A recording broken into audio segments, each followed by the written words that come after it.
John Vargas, welcome to the podcast, man. Thanks, brother. I am so glad that you were on here. And we were talking kind of before this, and it's really interesting how we're all kind of linked together, because I had no idea that your mom was one of our teachers. Yeah. Yes. At Calvary Chapel when we were in school and stuff. It's like it's all dawning on me right now. I'm like, wait a minute, because I was your instructor, right, at the Fire Academy? Yes. Did we even talk about that? I think for a short, brief period of time. I don't remember. Well, I also had two brain injuries, so yeah. There's a lot of things. We'll talk about that too. Yeah, we'll talk about That's but John, thanks so much for coming on the podcast. You reached out, dude. I'm super stoked that you're here. So people also know John has started his own podcast with one of your friends, right? A friend. Yes, coworker. Yeah. Oh, that's right. And friend. Okay, coworker and friend. What is that podcast called? So it's called Grablives. Okay, what's it about? So Grablives is an acronym that we use when a firefighter is missing, down, or trapped. And it's basically just a reminder to put yourself in a calm state to get yourself out of that situation. And Trevor Steppen is my co-host, and we work together at the same station. He's also my classmate, and we've been seeing this high increase in suicides. And there was a recent suicide that had occurred, and it really struck a chord for us. When you say recent suicides, you're saying in our department, service, right? Yes, in our department, there was a gentleman who, fell down this trap with himself, and ended his life, and it really caused us to want to do something about it and really reach out and increase this awareness on this epidemic that's within this community of people who are serving people that are sick.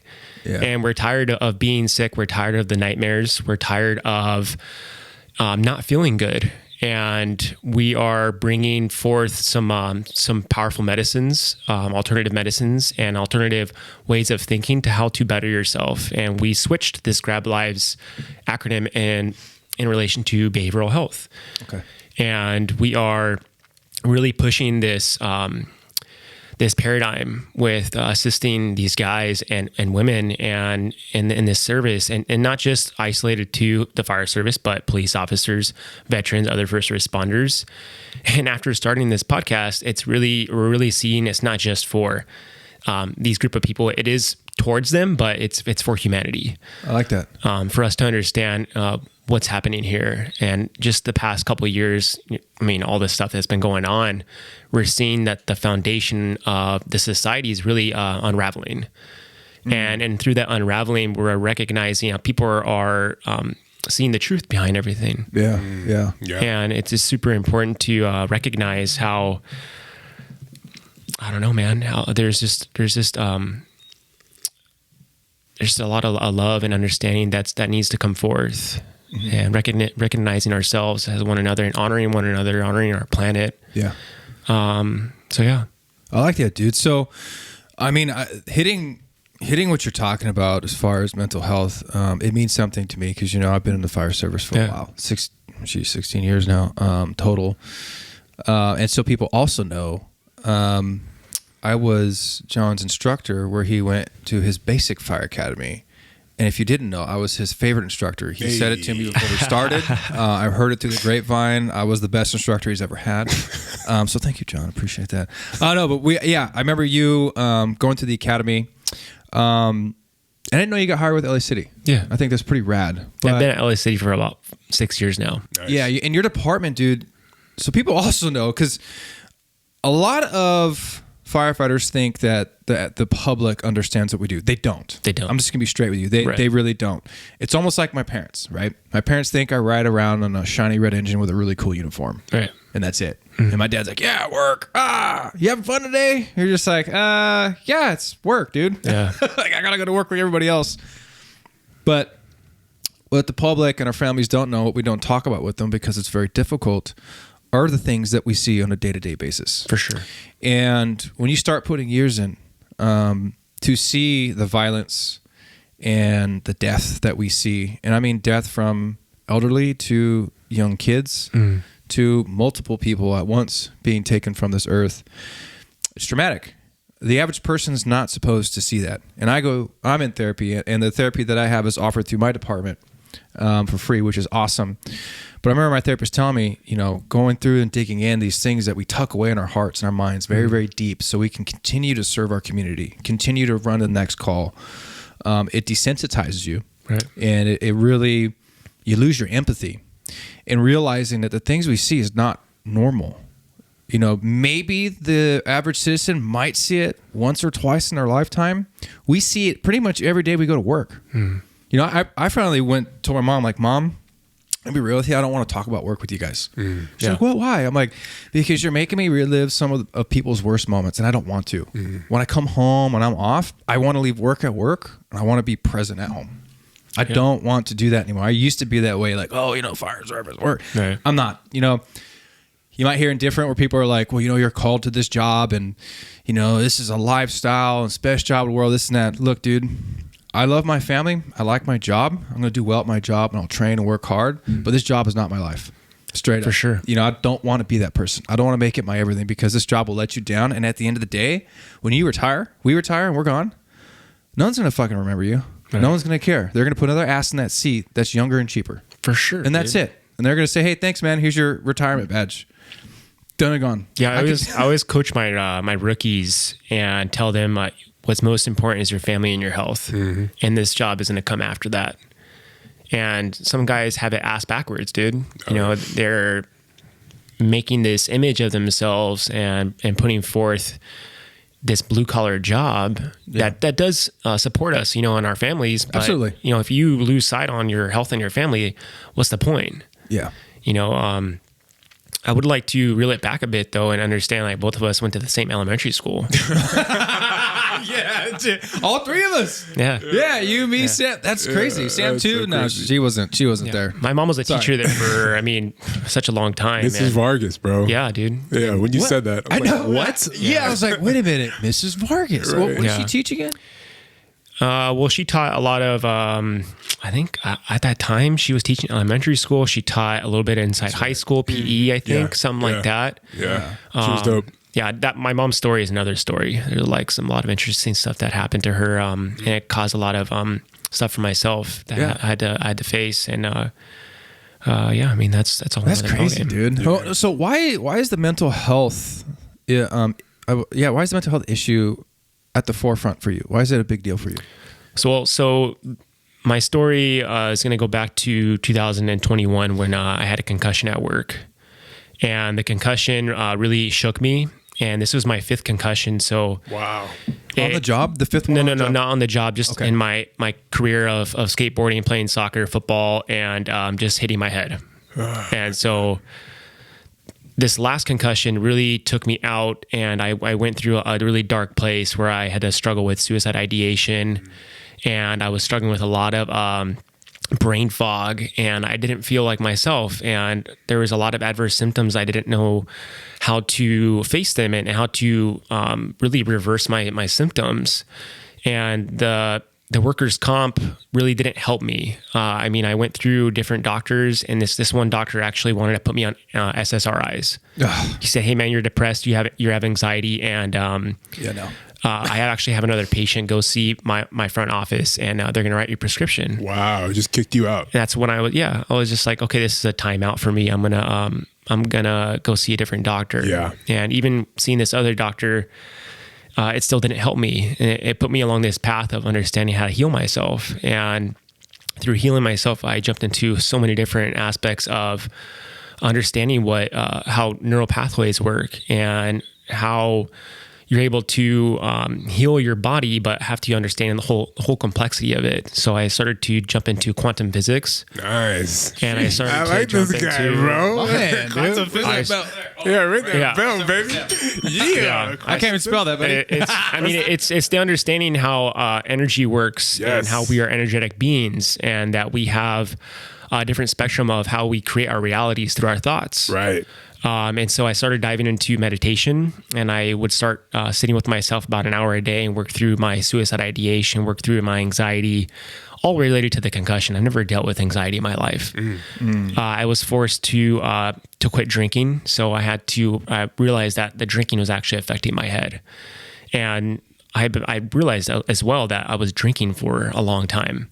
And with the drinking, I was disassociating a lot of my problems. And so as I stopped drinking, a lot of my problems came to the forefront. One of them was my abandonment wound with my mother, my betrayal wound with my father, and amongst a lot of other things, behavioral patterns I swept under the rug. And just understand, no judgment at all for people who do drink. I think it's just, for me, I was disassociating. And after doing that, with the concussion and everything that came forth, I was with my girlfriend who she was with me the entire time during the concussion, and she was doing this medicine called Kambo. And Kambo, we'll talk about exactly what that is, because now I am a practitioner of Kambo. Hey. But she was doing it, and she had a lot of issues with her menstrual cycle and a lot of issues with anxiety and depression herself. I mean, she was diagnosed bipolar by multiple doctors.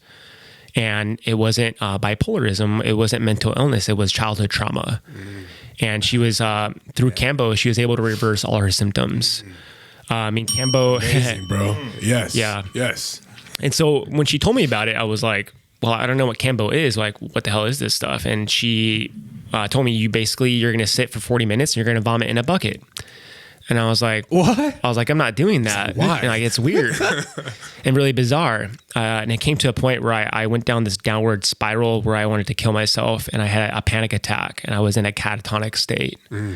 And I was like, fuck it. Can I say the F word here? Oh, you can say it. Okay. I was like, fuck it, dude. I'm going to do Kambo, So she brought me to this gentleman who served me the medicine, and it started to reverse all my symptoms. Really? And so to understand what this medicine is, it comes from the Amazon. These tribes, particular the Matsis tribe from Peru, they take the secretion from this monkey tree frog and they put it on your skin. And then through that 40 minutes, these peptides go into your system and they recalibrate your entire system. There are about 13 different peptides in the secretion of the frog. And 3 of them are neurological. They started to reset my nervous system and take away the brain fog. And the peptides are, if you don't know what a peptide is, it's just like amino acid chains that go into your system. And what they'll do is they'll go into the cell, take out any bad bacteria, they replace them with the peptides, and it runs through your system within that 40 minutes.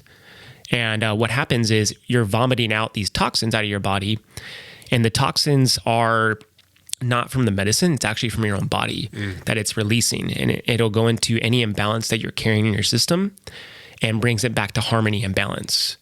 And as you're working through this process, I would vomit out like blue vomit, red vomit, green vomit, stuff that was sitting in my body. And really, after doing it about 8 to 10 sessions, I actually was able to reverse my concussion symptoms. Wow. And then I realized, okay, I felt a call to become a practitioner and to help other people who are sick. And so after, working with this medicine for over a year now and being a practitioner, there's been a lot of people at work that have been able to help, guys who were forced to take the vaccine and who have a lot of weird symptoms that came up for guys. Yep.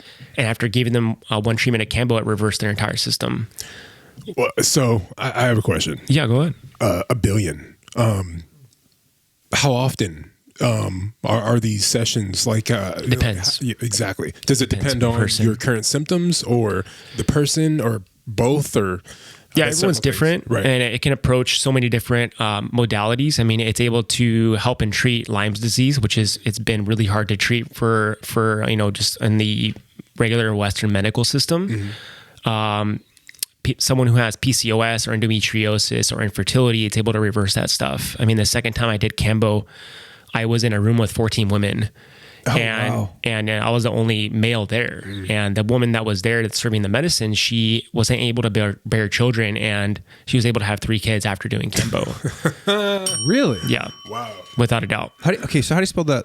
It's Kambo. Kambo. And the people from Peru call it Kambo. Okay. But we call it Kambo because we're American. Right. We have to Americanize everything. John Wayne bastard, bro. I mean, and so it seems really bizarre, right? Well, no, it doesn't. I think what we were talking about earlier is key, and it's the Western and us just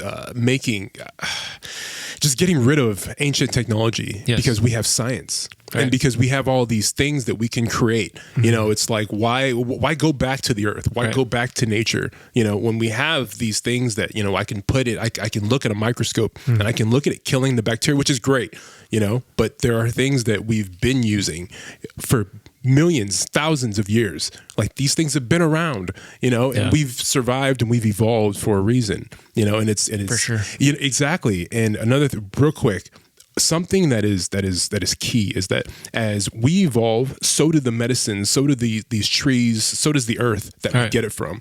Science doesn't evolve as quickly, or we don't understand how it's evolving because we're just, we just keep putting it into everybody's bodies. But the earth is evolving with us, so that can continue, to heal us, to aid us in the future. So that's why I love you, dude. Yeah, man, I'm saying, bro. Yeah, it's funny. We always try to put a logical stamp on something, right? And there's sometimes there's some things that are not accessed through a linear perspective. Exactly. We are multidimensional beings. I mean, we have different ways to access knowledge through intuition and the understanding of things through the inner knowing.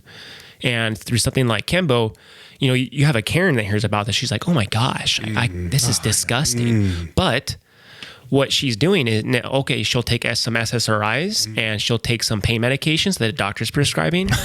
Right. And that's okay. Right. Because there's been a lack of recognition of things that are from the planet that are organic. Yep.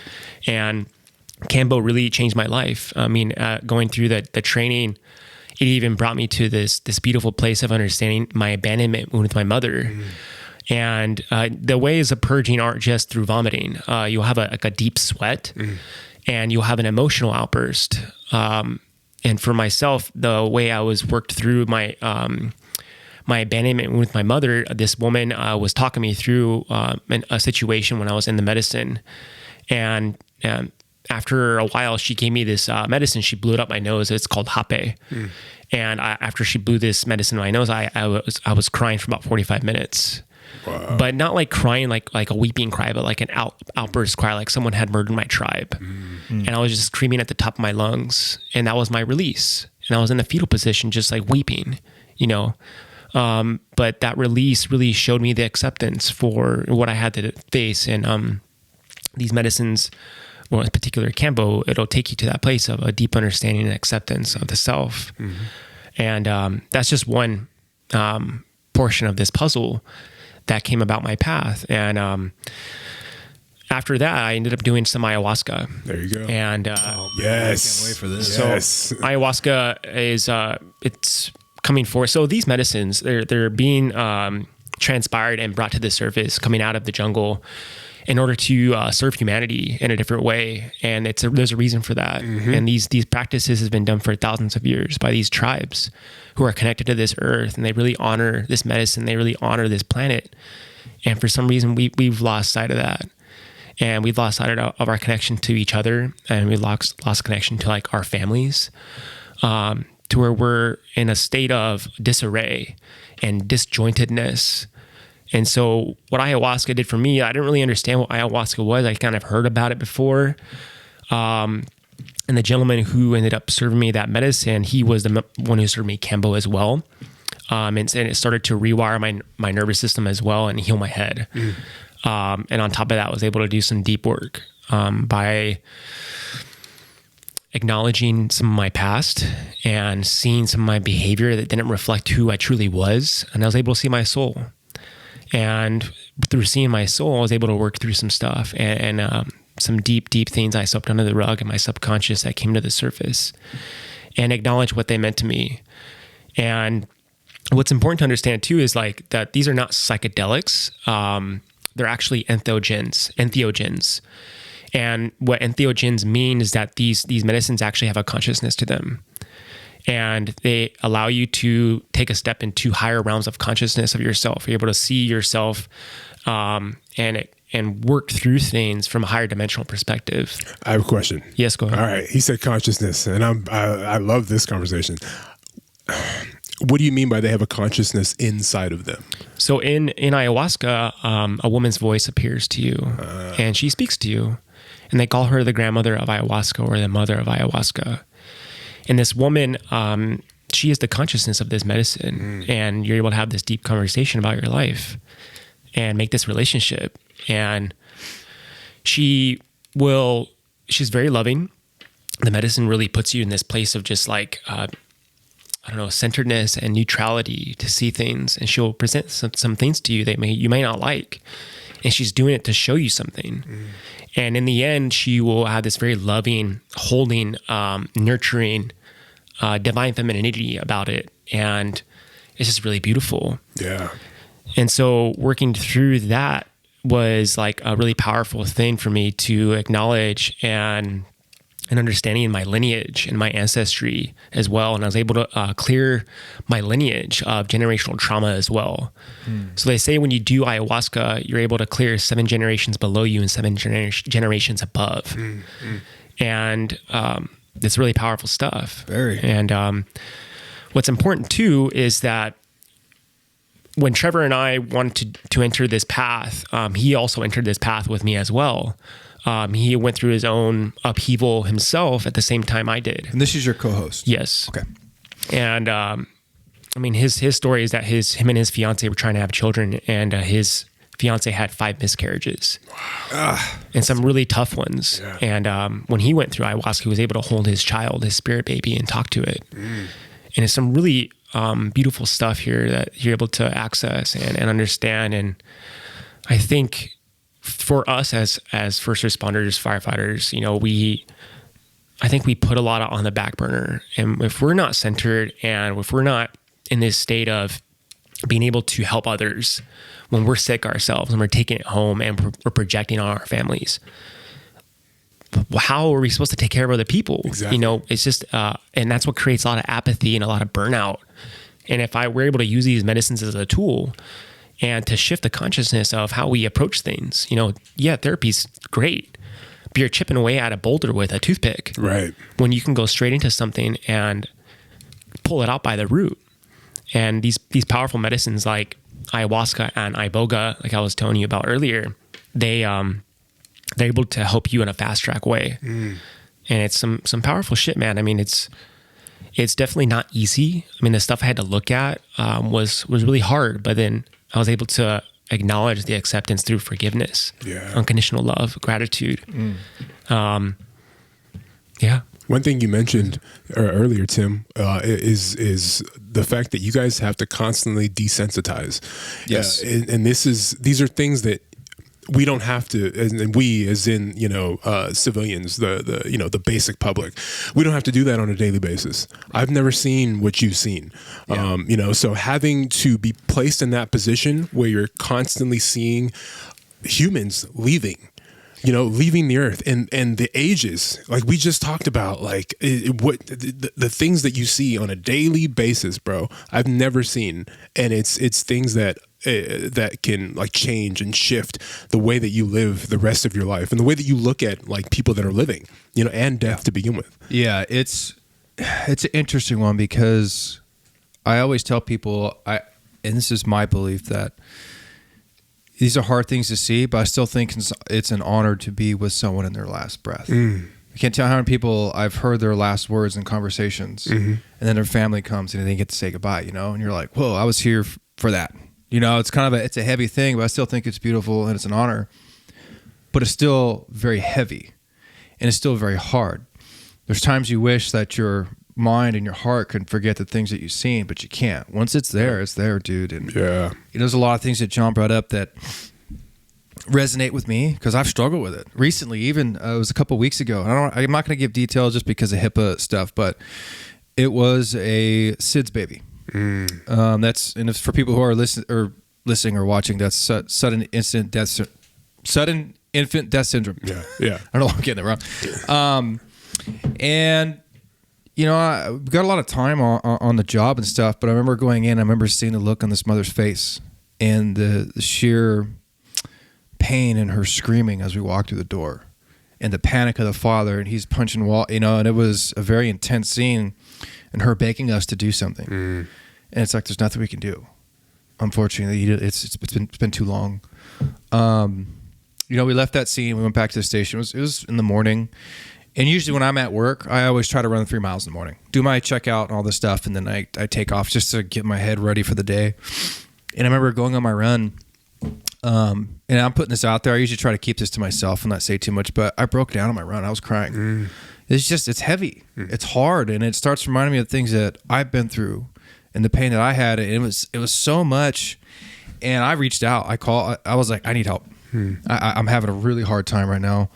And they got help. They brought the Counseling Team International in and debriefing and all this stuff, which is really good. But these are hard things. And that's why I have such a big heart for first responders. And I mean, first responders from our firefighters to our police officers to EMT workers. I mean, all of it, because we are seeing a very big uptick in suicide in all arenas. And now, if I remember correctly, I did read that, I think it was a year or two ago, but the number one killer of firefighters now is suicide. It used to be like heart attack and then cancer, and now it's just people are off themselves. Yeah.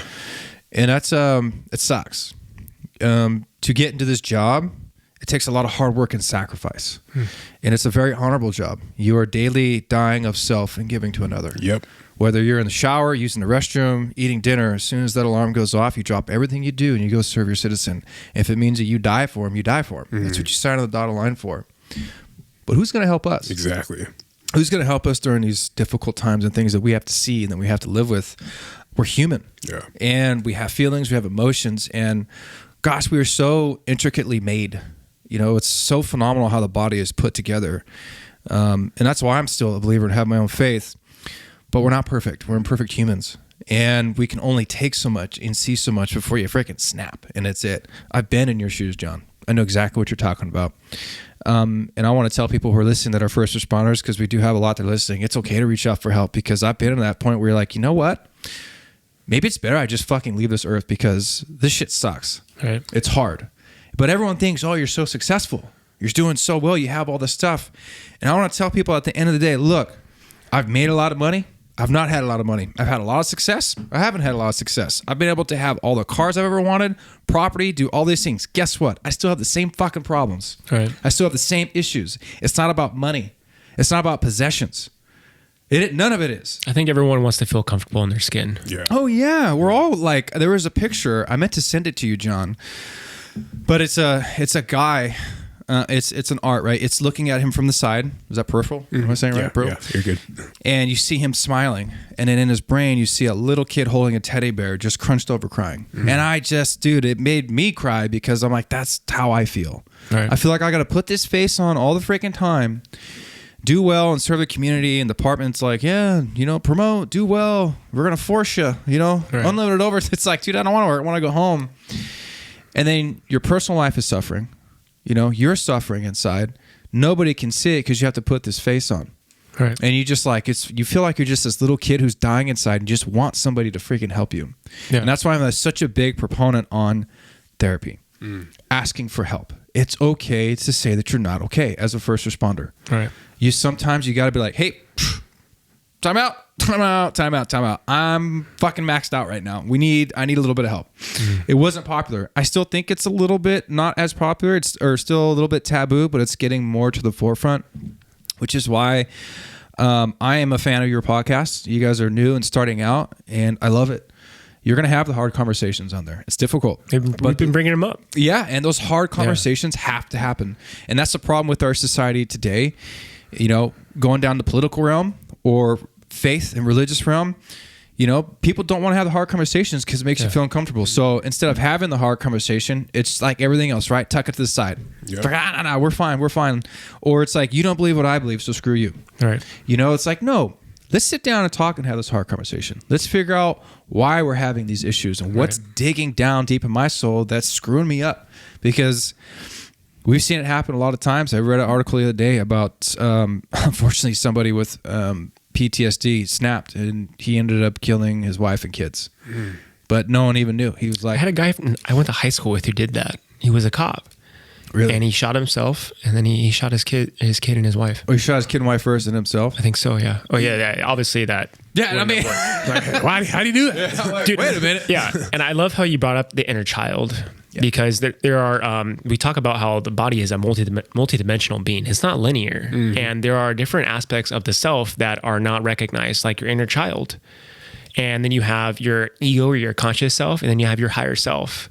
And they're supposed to be integrated as one. And if one is left in the dust, you're going to have a lot of discrepancies with your identity. Right. And so the inner child is super powerful. The inner child is always calling to you and giving you messages. But if you don't listen, you're not going to receive them. Yeah. And so a lot of what we do is it's all through logic. And for some reason, that's limited. And we access the qualities of feeling through things. That's actually how we're supposed to live. And feeling through this center of your chest, that the heart space, that's where we're supposed to navigate our lives. And through the understanding of just different practices, one of the things is accessing the 5 qualities of the heart, which are gratitude, openness, unconditional love, trust, and true respect. And if you can work through something in your life and understand a quality of that area, you can find a lot of answers of stuff and really understand what these circumstances or anything you go through an upheaval, it's teaching you something. It's not trying to torment you, but if you don't know how to look at it or how to access the answers there, you have all the answers. So if you're going to try to validate yourself in your entire life, you're not going to be able to really understand yourself at a deeper level. And what we're teaching here on our podcast and really driving is you cannot find healing through anyone else. You have to heal yourself. From the inside. Bell, dude. Exactly. It's within, dude. Absolutely. Right. And no one else can do that for you. And what we're teaching here is just simple conscious work, like asking yourself the right questions and you get the right answers. And, we are bringing a lot of taboo things up like addiction. And through addiction, we're talking about not just alcohol and drugs. We're talking about things like the way you think and pornography, things like that, and really bringing forth a lot of taboo stuff no one wants to listen to, but it's going to resonate with someone on a deeper level. And just to acknowledge some of these things and talking about suicide openly.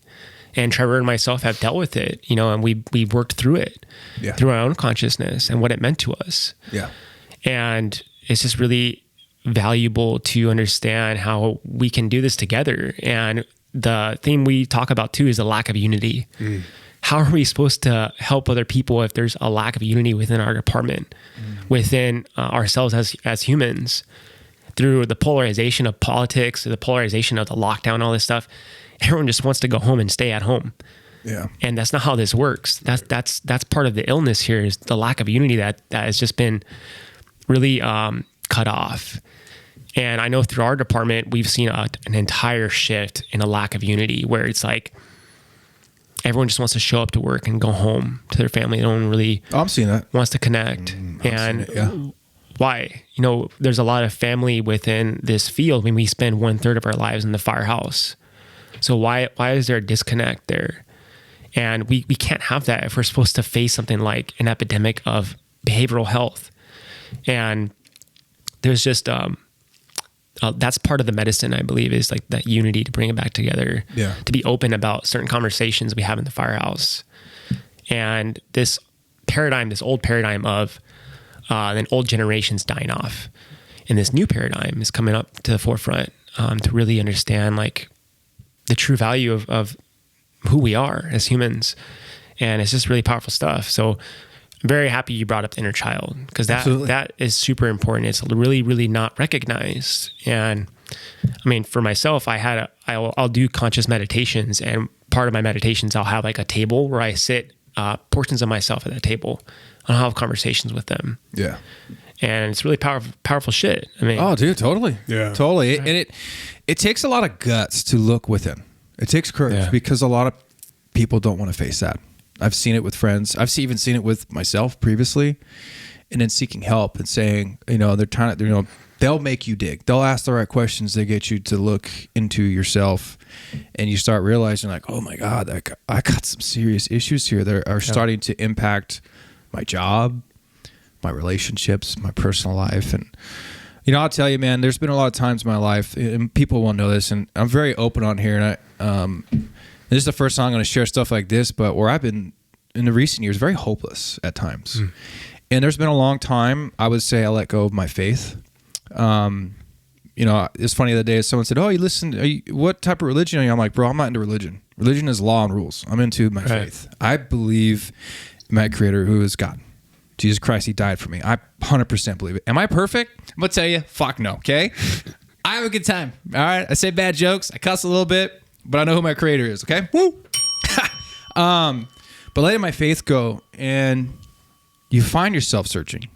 You find yourself going to the wrong things and realizing it's almost like the prodigal son story. Like, I tried it all. There ain't shit out there. And I know within my heart what the answer is, but I keep denying it. And sometimes I wonder with people, because when you have no hope and you're in some of your darkest moments, you can make a permanent decision to a temporary problem. And I've been there. And I can't tell you, the feelings I felt were horrible. The thoughts I had were dark. And you feel like you're not going to make it. And I remember being so broken and so at my wit's end and being curled up in my bed. And I remember just being able to whisper one little prayer. And I remember just saying, and it's making me emotional now because, you know, life is hard and we make good and bad decisions. And a lot of it is tied to the things that we see in our job and what we've experienced as children, which makes us, you know, which helped us form our decision making, that childhood trauma. But God, dude, we go through so much at work and expectations are so high. And then it's like, hey, get off duty. Now go be a husband, brother, son, cousin. You're like, yo, what? I just saw a person like hang themselves and then a kid died and I delivered a child and we had a fire. And it's like, there's a lot of shit going on, dude. But he heard that whisper. He heard that one little prayer. And you know, some people question me on here a few times, like, hey, how come you're talking about your face so much now? Do you think it's going to hurt your brand? I remember one of them, I said, hey, you know what? Fuck you, dude. Wow. I just straight said, I was like, I don't care what it is. I'm going to be myself. I'm going to talk about what I want to talk about because this is what's helping me and this is how I've gotten to where I'm at. And after those hard times, acknowledging my faith and knowing that there is a higher power that even in those whispers where I can barely pray, he still heard. It's powerful. It's huge. It's something that I can't even put into words or describe to somebody, but it works. I can't tell you how. And sometimes I wonder how you can still love a freaking a-hole like me at times, because I can be wild and stupid. But it makes me look back and think, holy shit, he's been there the whole time. Thank God. And then seeking help and realizing, look, dude, you're not a bad person. Maybe you've made some good decisions, bad decisions, but you're human. So let's get to the deeper part of why you're making those decisions. What happened? Where's the trauma start? And then you start realizing when you go through therapy and look and digging deep, dude, it all starts from your childhood. For sure. It's crazy. I'm like, I didn't know that, right? I thought I had a normal childhood. I'm like, oh, no, everything's cool. I had no problems, you know? And then realizing they start asking you things. Did you feel validated here when that happened when you were a kid? How about when your brother was killed in that car accident?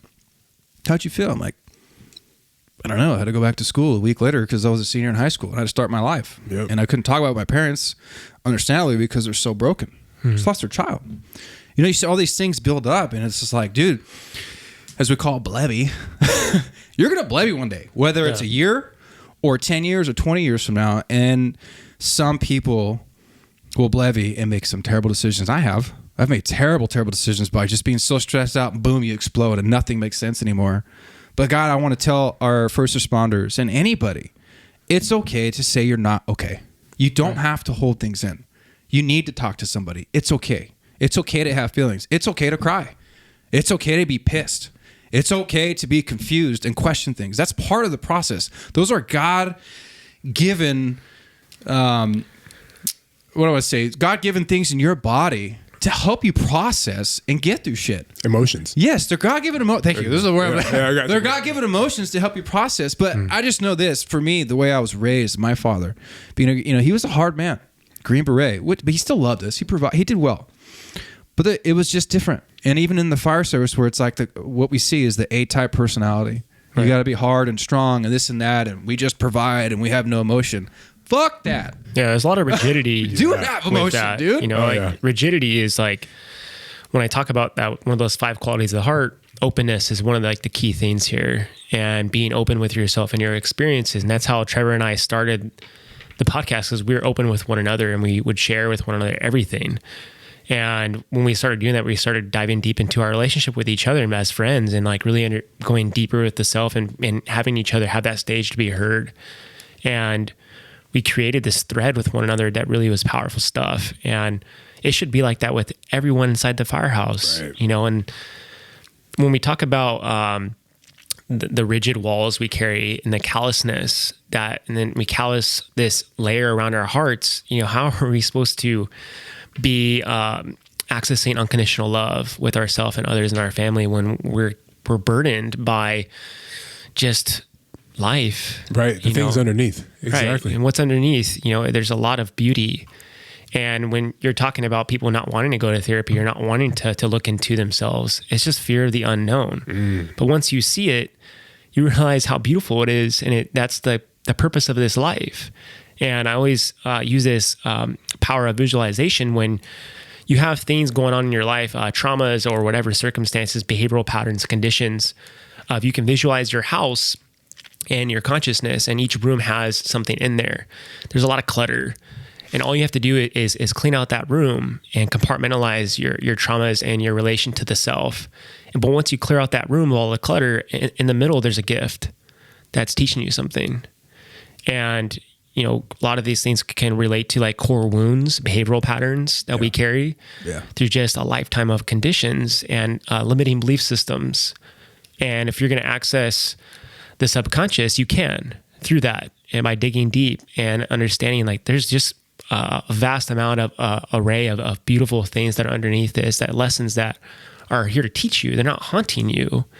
But if you're not willing to do the work, then you're not going to find it. And through the power of these medicines that are coming through, even through iboga, which is another one to talk about, what it's doing is it's going to uproot these things, and they're going to show you the power behind it. And going into iboga, the way I heard of iboga is when we were talking to Sam, that it's from your ancestry. It's from Africa. And before, Africa and South America were actually one continent. And these medicines were on this planet to really help humanity and help these tribes and our ancestral lineage to access these higher dimensional realms to understand ourselves. But iboga is so these two medicines. Ayahuasca is going to help heal your heart. It's very feminine in nature because of grandmother ayahuasca, and they call iboga grandfather. And what iboga is going to do is going to clear your consciousness. And the first time I heard about it was heroin addicts would go do iboga. Really? Yeah, because what it does is it actually will rewire your opiate receptors, and it will actually rewire your entire conscious structure of things. It'll wipe your conscious clean. And not in a sense where you're going to forget who you are, but in a sense where it's going to wipe things that aren't necessary to remember. And so what it does is heroin addicts will actually be done with iboga. They'll go do heroin and it won't even touch them. It won't even affect them anymore.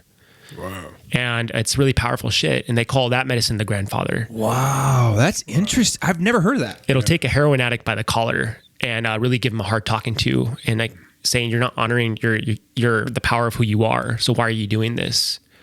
And I had just come across this Instagram account called No Fallen Heroes. And this fighter pilot really was struggling with PTSD. He did some iboga. And now he has this program where he sends people to go do iboga in Costa Rica.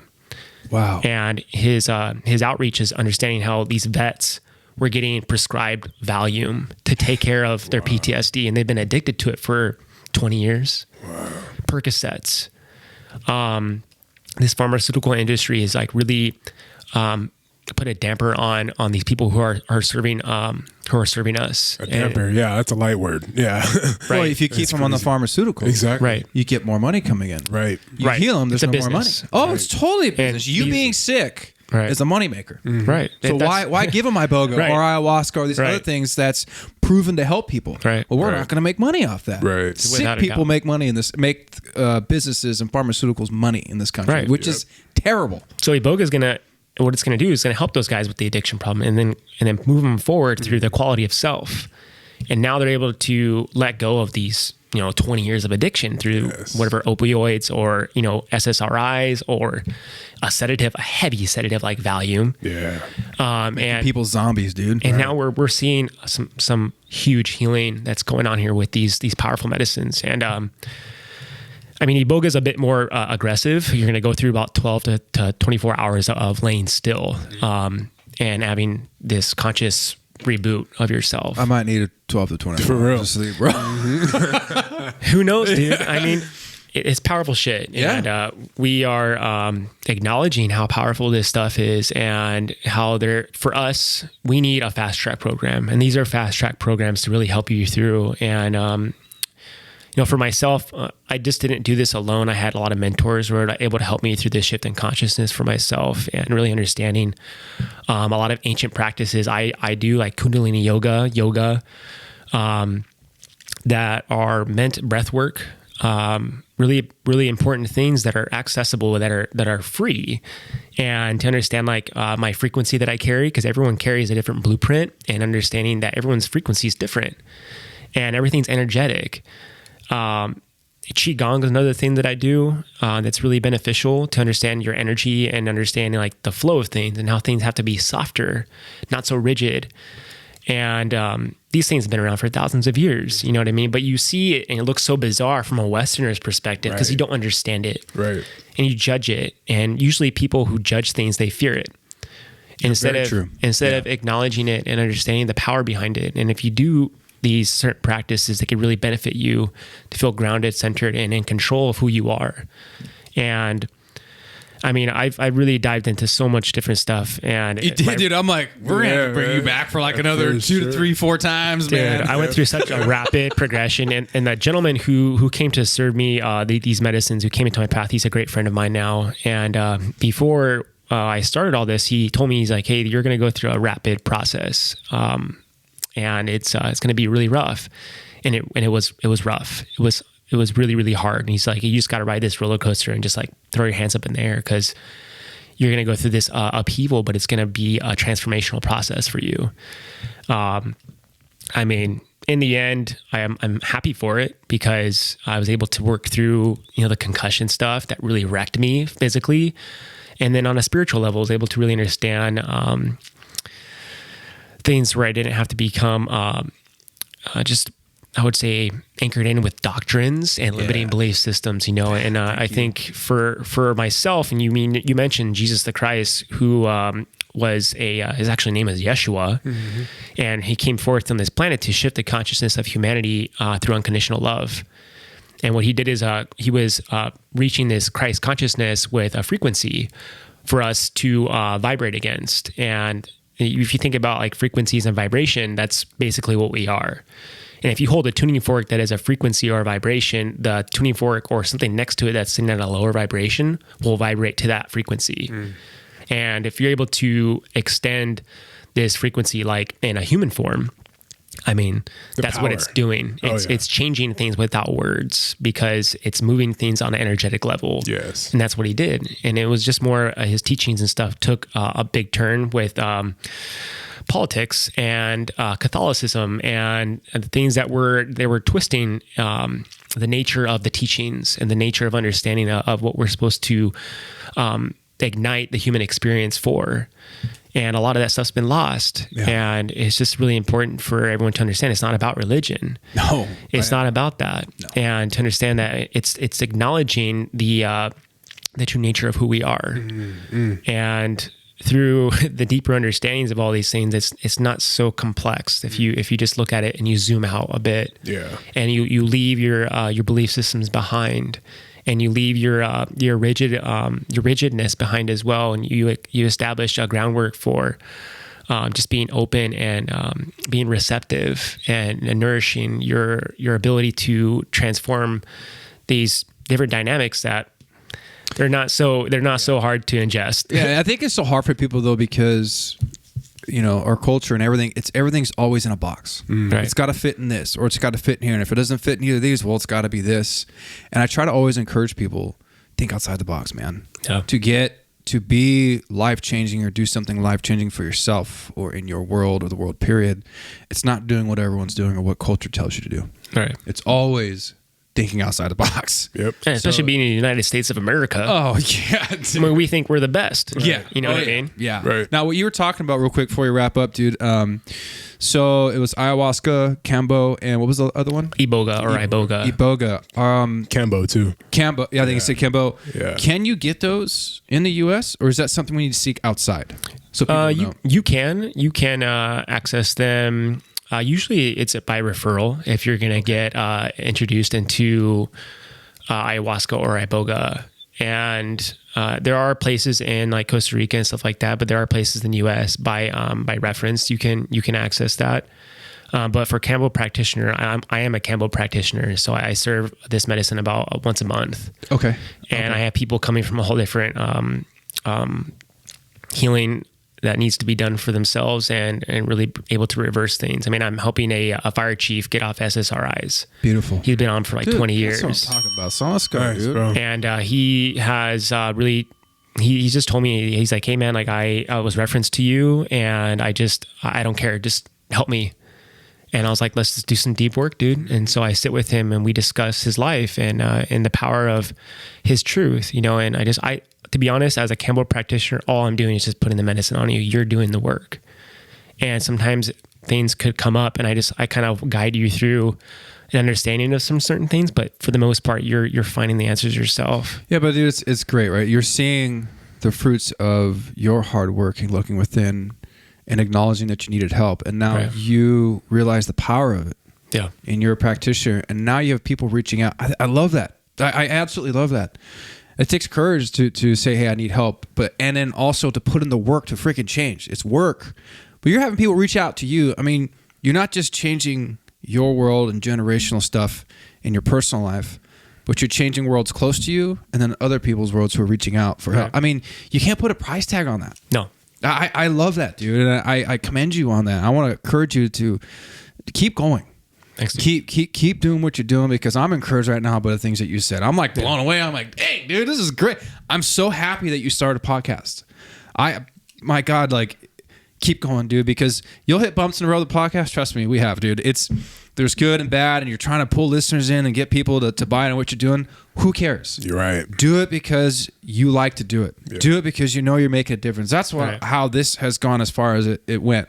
I didn't care what anybody thought. I'm like, we're going to make this a platform to celebrate the everyday person. Right. Come on, let's talk about life because other people who have had loved ones, like a spouse that's died and they've moved on, or they're addicted to drugs and now they're not addicted to drugs. And this dude started his own drug addiction facility and now he's helping other people. So let's celebrate that. That's amazing. Right. Why are we like, I get we have our pro athletes and stuff or actors, but dude, they're getting millions. What about us? What about the everyday blue collar person that's struggling and fighting for life and to do well for their family? Let's freaking celebrate them. So all that to say, man, keep going, dude. Keep doing what you're doing because I'm blown away. I'm humbled and I'm very impressed and I'm very thankful for what you are doing and for what you've done for yourself. It's so encouraging, dude, because we didn't get to go through it too much here on this episode, but I've had my brain injury. I've had my concussion. Dude, it's hard. I get everything you're saying. I understand. Yeah. It's a lot. And I can relate to you in a lot of things. So all that to say, I love you, man. I'm so freaking proud of you. I'm so glad to call you friend. Yeah. That you're a fellow firefighter. I'm highly, highly impressed. Anything that you need, we're going to help you with your podcast. We're going to push it on here. And also, people can get to your podcast on social media. What's your Instagram handle? So the Grablives _podcast is the Instagram account, and it's on Spotify called Grablives. Okay. And very simple. We have about 5 episodes, and it's really powerful stuff. I mean, Trevor is an amazing co-host. You hear this guy talk, and he has such a beautiful way of explaining things. Yes, I've listened to all of your episodes already. Dude, he is such a powerful dude, man. And I watch this guy even at work, and he doesn't allow people to jar him and to shift his own truth. He's really true to who he is, and his confidence is so admirable, and his perspective is so beautiful because he can just really dive into the simple complexity of things and not make them complex, and allow humor and the joy of life to really come forth with his truth. Yeah, I love it. Yeah. And he's a when you meet him in person, it's like another ball game too, man. We'll He's get awesome. him on here one of these days. we And really then if somebody wants to use you as a practitioner, how do they get in touch with you? it's usually by referral. I mean, you go through my Instagram called Live Hesh, and you can just reach out. And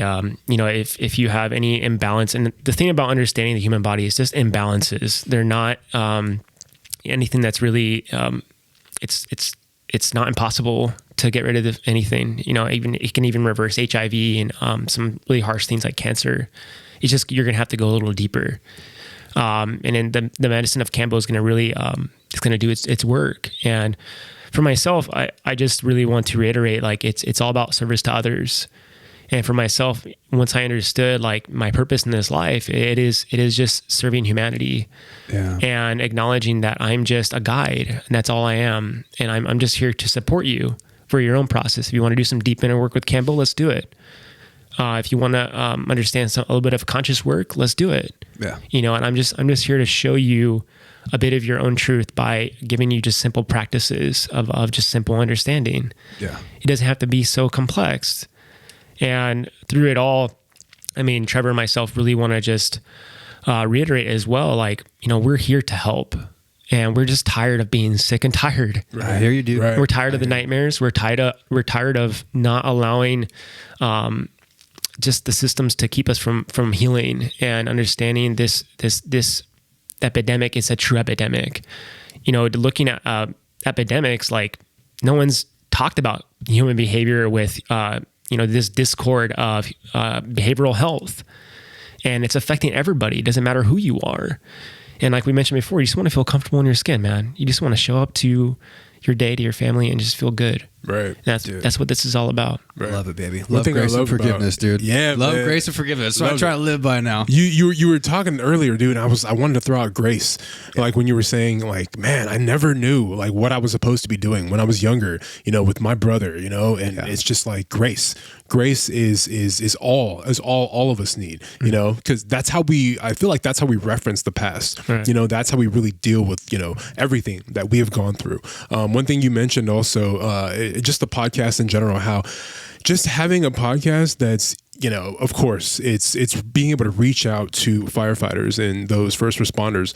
It's amazing how that can relate to anybody. Right. It's not necessarily, it's not necessarily that, that profession. It's just the fact that you're human, and humans all are going to need this, so I think that's what Let's Go Podcast is also, super big about. And it's just like, man, like it's not, that we're firefighters, or it's not, it has nothing to do with that. It's mainly how do you reference, those emotions and everything that's underneath, and how do you bring that to the surface?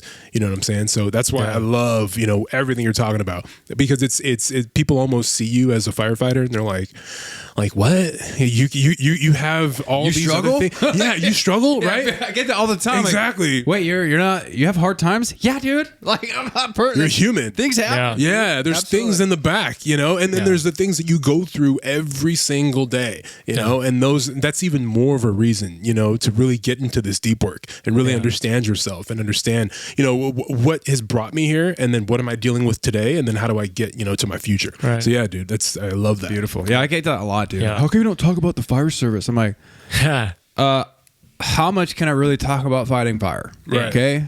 Water goes to the fire engine, and then it goes into the house, and it's out. Okay. There's people more to call life us than the too, fire right? service. Yeah. People call us when no one else can figure anything out. Exactly. We're there to figure it out. It's I forgot to mention too, there's this facility that Trevor's been going to as well. He's been doing ketamine in a clinical setting where Injections, this clinical setting, they want to help firefighters and police officers and veterans. And this place isn't just isolated to doing ketamine. They do a lot of conscious work with group therapy. They do hypnosis, and they do meditation work. They do EMDR. Nice. They do this thing called TMS, which works with magnets and building neural pathways through trauma. And Trevor's been working with that facility. I've been plugged in. I've sent a lot of other of our members there, and they want to help.